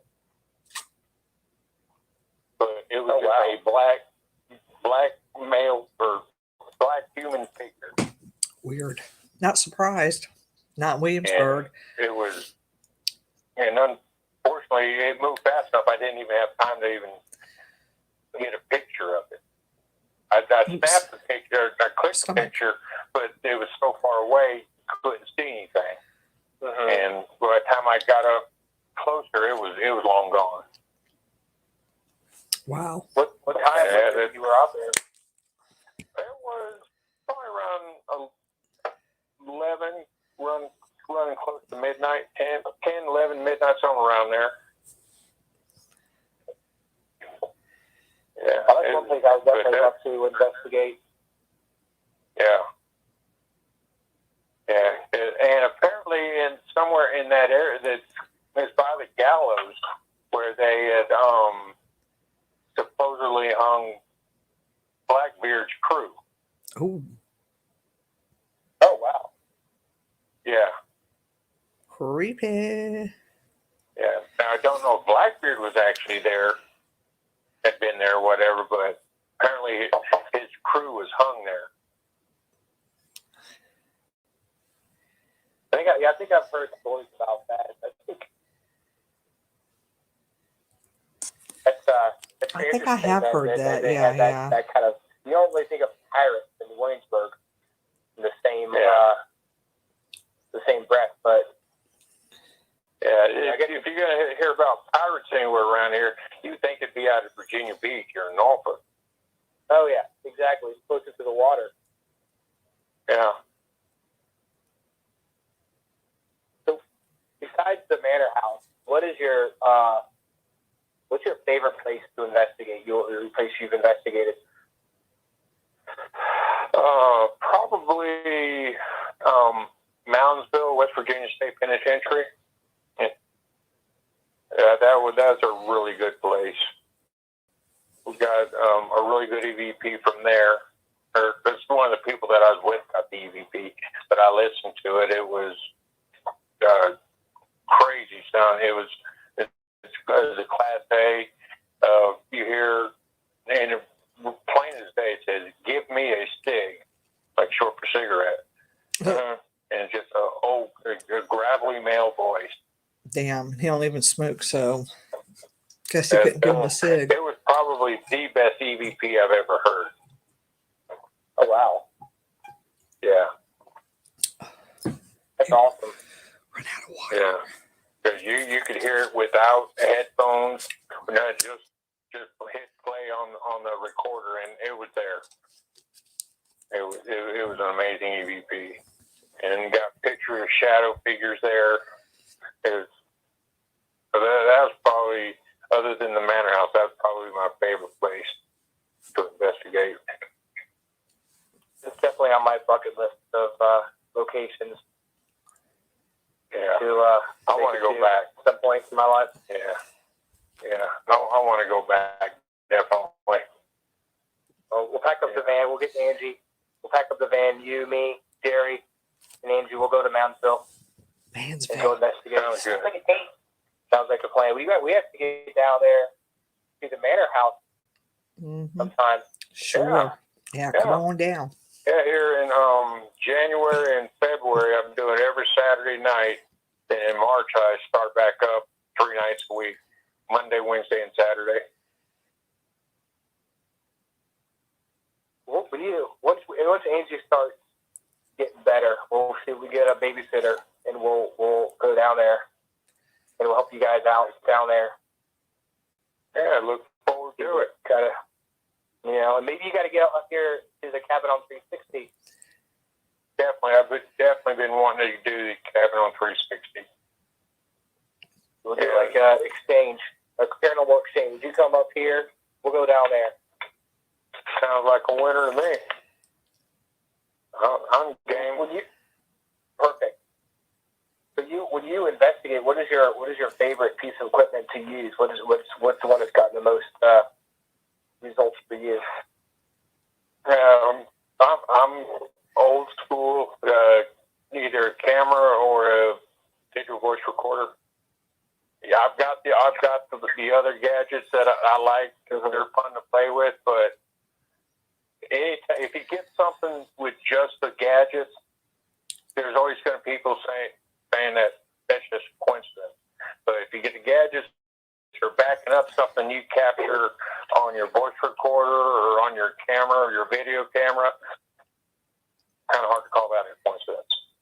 No, so I like the voice recorders and the cameras, audio and visual. Yep. That works. Yeah, and you still have people that just don't want to believe it. We don't want to believe it, regardless of how much evidence you have. Right. So Oh, definitely. And there's investigators out there. They're not going to believe it unless they're the ones who capture the evidence. Right. And I steer clear of those people. Yeah, I mean it's your word. That's pretty much all you have. Right. Comes to this. Yep. And you've got to just take the person's word for it. if they're your friend or you know the person, you know they're not going to bullshit you. Then if you say it's real, then it's real. Right. Yeah. If someone tells me something, I'll believe them until they're proven wrong or I'm proven wrong. Right. Mm-hmm. And if you tell me something and you know it's not true, I ain't gonna believe you no more. Right. But yeah. Look at many chances. Right. Yeah. Mm-hmm. Because I've known a few so-called paranormal investigators who have made stuff up, and that's bad. They're no longer in the paranormal field. I don't know the point of making stuff up when it comes to like the paranormal field. It just doesn't make sense. You're not going to get anything from it, really. You might get notoriety for a little bit, but there's always someone else getting another piece of evidence better than yours. You know, Exactly. Mm-hmm. And I never saw the point in that. But I guess people think that, I've got it. This is my ticket to the big time. But eventually you see through it. Yeah. Mm-hmm. Yeah. Yeah. Yeah, it's called BS when it's there. Yep. So besides the night in Texas with the rockets, has there ever been a time during investigation where you've been like kind of scared or just more worried than you normally are? I guess not really scared. That's not the right word to use. No, because I'm always nothing negative has ever happened to me. Not one time, not even close to being negative. And I attribute that because I'm always 100% of the time I'm respectful of the ghost. Because you see the TV shows, and I've seen a few actual teams provoking and taunting. I don't believe in that. Yeah. And the way I look at it, I'm a big man. I'm 6'2", 230 pounds. I can fight a lot of things. You can't fight that stuff. Nope. And they don't fight fair. They fight to win. That's right. And if the only way I'm going to make contact with one is by pissing them off, I don't want to do it. Yep. So I'm always respectful, and nothing negative has ever happened to me. So other than that time out at the abandoned farm, I've never been scared of doing this. I've been excited. It definitely gets your adrenaline pumped up when you go to some places, especially if like you said, they don't fight fair. They can come up behind you. You don't know, so your adrenaline's already pumped up from just being on investigation. Mm-hmm. That's true. I think a lot of people they watch these shows on TV. If they see it, they forget that it's entertainment. First and foremost, more than a documentary out to hunt or investigate the paranormal. They're all about views. They don't care about I guess. That's true. Yeah. Yep. And when people watch these shows, like, oh, we gotta provoke and whatnot. Yeah. And nope. Sure don't. It's and that's not my cup why. of tea. Yeah, and that's why I don't watch the paranormal shows anymore. Nope. The only paranormal show out there that I really got into watching, it was the original Ghost Hunters. Mm-hmm. But all the other ones, to me, it seems like they've been coached by the producers. That's true. Yeah, and of course, when I watched this, because I used to watch the perspectives and stuff, I just wasn't part of the team. So I was kind of living vicariously through them as far as investigating the paranormal and stuff. Now that I'm part of Prop and, I'm able to investigate the cabin, it just makes me want to go out and investigate investigate myself more, and I might just get back because I'm not out there. You know, I can't really enjoy it anymore. Yeah. I tell you what we do watch. And my son RJ, we watched Nuke's Top 5. It's on YouTube, and he captures like paranormal like videos from all over the world. And some of the stuff, man, it is like freaks me out. And I'm watching on TV. Like, how in the world do you guys like? Like I'm getting scared. I'm watching on television. Yeah. Which isn't saying much. I am kind of a wimp when it comes to that kind of stuff. So I'm not gonna lie. I don't like watching scary things. So Angie has a question. The question she asks every show. Her favorite question of all time. Go ahead. What is on your paranormal bucket list? What are, let's say, the top 3 places that you really, really, really want to check out? And money is no object. So wherever you want to go. Alaska. Okay, number 1 by People far haunt. is Normandy. That's a good one. Being a veteran, being a Navy veteran, and what happened at Normandy, that's definitely number 1. Number 2 Interesting. is the old abandoned castles in Ireland. Oh, yeah. Those castles overseas. Ooh. And number 3, that's the Shining Hotel there in Colorado. Stanley. Yeah, Stanley, yeah. Oh, yeah, those are probably my top 3. Those are all good choices. That's so cool. Yeah. Every person we ask has different ones, at least one different place to investigate.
There. Sorry. What advice Other than help,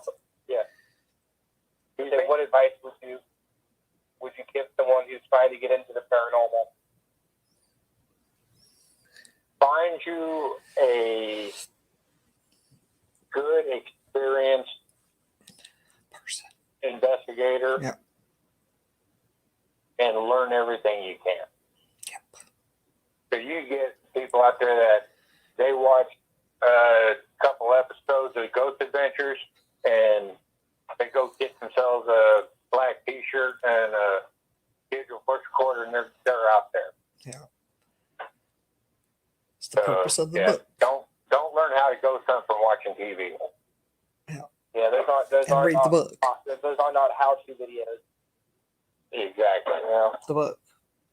Some of them are It's what very not to do informative. videos. Yeah, that's true. Yeah. It's $15 on Amazon. Almost out of time here. $15 I at just want to Barnes that and was Noble. It did. $10 Gary was on. talking earlier on at the end of her show how the hours go by Oh my goodness.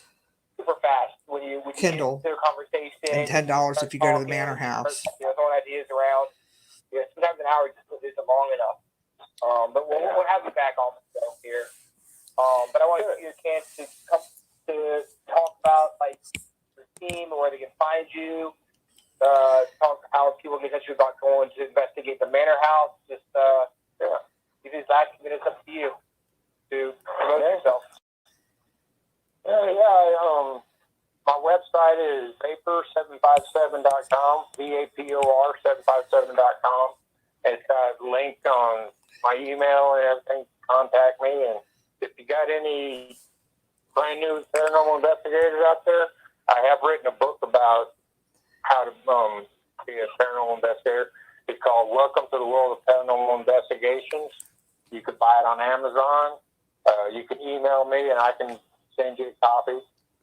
And you got the ghost tours every Saturday night at 8 p.m. And Get your archive copy, go to the Manor at House. the Manor House on the Historic Falcon Resort in Williamsburg. Just call there, ask for the activities desk, and they'll sell you a ticket. And that phone Sorry, I'm number the PR person. 220-1200. That's about it. Well, then. All right, man. Well, thank you so much for coming on the show. We really appreciate it. Yeah, And we'll see you and Angie out there at the Manor House. Oh, definitely.